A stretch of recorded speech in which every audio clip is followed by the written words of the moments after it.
नमस्कार दोस्तों, technical analysis की एक और वीडियो में आपका स्वागत है। आज हम मूविंग एवरेज के बारे में बात करेंगे कि मूविंग एवरेज को चार्ट में लगा के हम कैसे पैसा अर्न कर सकते हैं, कैसे हम अच्छा खासा प्रॉफिट बना सकते हैं सबसे आसान तरीका से।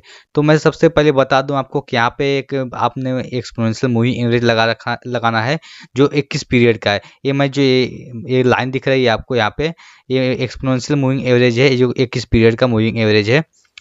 तो यहाँ पे एक 21 दिन का मूविंग एवरेज निकाल के बताएगा आपको। तो इसको कैसे यूज करना है, कैसे बाई करना है, कैसे सेल करना है, कब मार्केट में एंट्री करना है, कब एग्जिट होना है, तो इसके बारे में हम बात करते हैं।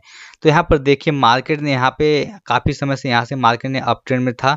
मतलब जहाँ पे मार्केट अगर इसके मूविंग एवरेज के ऊपर रहेगा मार्केट, जब जो प्राइस मूविंग एवरेज के ऊपर रहेगा तो हम बाई करेंगे, और मूविंग एवरेज के नीचे रहेगा तो हम सेल करेंगे। अब बाई और सेल कब करना है ये आपको मैं बताता हूँ कि जब भी मार्केट यहाँ से मार्केट अगर नीचे आता है, ऊपर या नीचे आता है, तो सपोर्ट और रेजिस्टेंस बना के जब प्राइस जिस पे अगर मूविंग एवरेज पे आएगा तभी हम सेल करेंगे। मान लीजिए यहाँ पर मार्केट नीचे आया, तो यहाँ से फिर जब रिटेस्ट हुआ, जब मूविंग एवरेज पे जाएगा तभी हमें सेल करना है, ना कि बीच में ही सेल करना है। मूविंग एवरेज के पास जब प्राइस रहेगा तभी हमें, अगर मार्केट कैंडल मूविंग एवरेज के नीचे बन रहा है, अगर अगर मूविंग एवरेज के नीचे बन के फिर मूविंग एवरेज के पास आ रहा है तो हम सेल करेंगे। जैसे यहाँ पे देखिए, यहाँ पे प्राइस मूविंग एवरेज के नीचे बना, यहाँ पे सब कैंडल नीचे बन रहा है, फिर यहाँ पे जाके मूविंग एवरेज के पास कैंडल आ गया, तो यहाँ पे हमें सेल करना है, ना कि बाई करना है। यहीं पे हमें सेल करना है और हमें अच्छा खासा यहाँ पे दोगुना तिगुना प्रॉफिट हो सकता है। और यहीं अगर मार्केट अगर अप ट्रेंड में रहेगा, तो मैं दिखाता हूँ अप ट्रेंड का।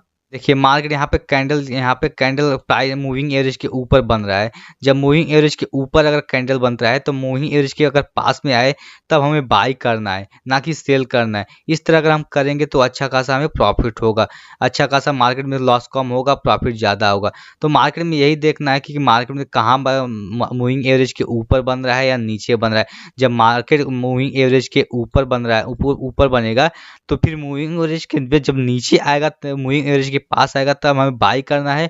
और वही मूविंग एवरेज के नीचे कैंडल कोई बन रहा है, जैसे यहाँ पे कोई नीचे कैंडल बना, तो यहाँ पे मार्केट यहाँ पे फिर कैंडल नीचे बन रहा है, फिर मूविंग एवरेज के पास में आया कैंडल यहाँ पे, तो हमें यहाँ पे सेल करना है। और यहाँ से दो दो जहाँ से अगर यहाँ पे सेल किए हैं तो यहाँ पर जितना अपना रिस्क लॉस रखे उसका दोगुना करके अपना प्रॉफिट टारगेट बुक करेंगे।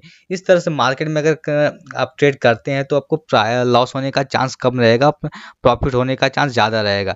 अब यहाँ पे एक दो बार अपना प्रैक्टिस कर लीजिएगा, उसके बाद ही मार्केट में अपना रियल पैसा लगाइएगा, क्योंकि ये तो बहुत अच्छा स्ट्रेटेजी है, मैं इसको यूज करता हूँ। देखिए, यहाँ पर भी मार्केट यहाँ पर आया, यहाँ से काफ़ी समय से यहाँ पर मूविंग एवरेज के ऊपर कैंडल बन रहा था, फिर मूविंग एवरेज के पास नीचे जैसे कैंडल आया तो यहाँ पर अगर बाई किए होते हैं तो अच्छा खासा प्रॉफिट होता।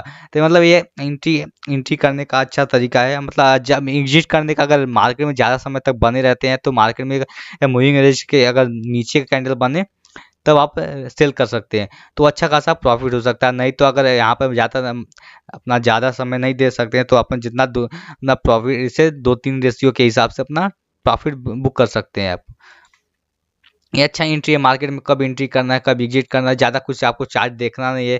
ये सही है, मतलब बिगनर के लिए जो आपको बता रहा हूँ आपको, कि अब जो आसान एकदम जो नहीं चार्ट देख पाता है, नहीं कुछ देखता है, तो यहाँ पे आप देख ले कि ये जो लाइन है, प्राइस एक्शन जो बन रहा है मार्केट का, यहाँ पे जो मूविंग एवरेज लगा ले, मूविंग एवरेज के नीचे अगर कैंडल बन रहा है तो फिर कैंडल दोबारा मूविंग एवरेज के पास आए तो हम सेल करें। अगर मूविंग एवरेज के ऊपर कैंडल बन रहा है तो अगर फिर दोबारा अगर नीचे आए, जैसे यहाँ पे देखिए मार्केट यहाँ पे प्राइस ऊपर बन रहा है, मार्केट से नीचे आया और बाई करता है, अच्छा खासा प्रॉफिट होता है। तो मतलब चार्ट जो बिगनर होंगे, जो उनको नहीं मालूम चार्ट में प्राइस एक्शन क्या होता है, सपोर्ट रेजिस्टेंस क्या होता है, कैंडल स्टिक क्या होता है, तो इसको जिसको नहीं समझ में आया तो उसमें सिंपल एकदम आसान भाषा में यही है कि अगर ये मूविंग एवरेज के ऊपर बन रहा है कैंडल, फिर दोबारा मूविंग एवरेज के पास आता है, अगर नीचे बन रहा है तो सेल करिए, अगर ऊपर कर रहा है तो बाई करिए। इस तरह प्रॉफिट अच्छा खासा होगा।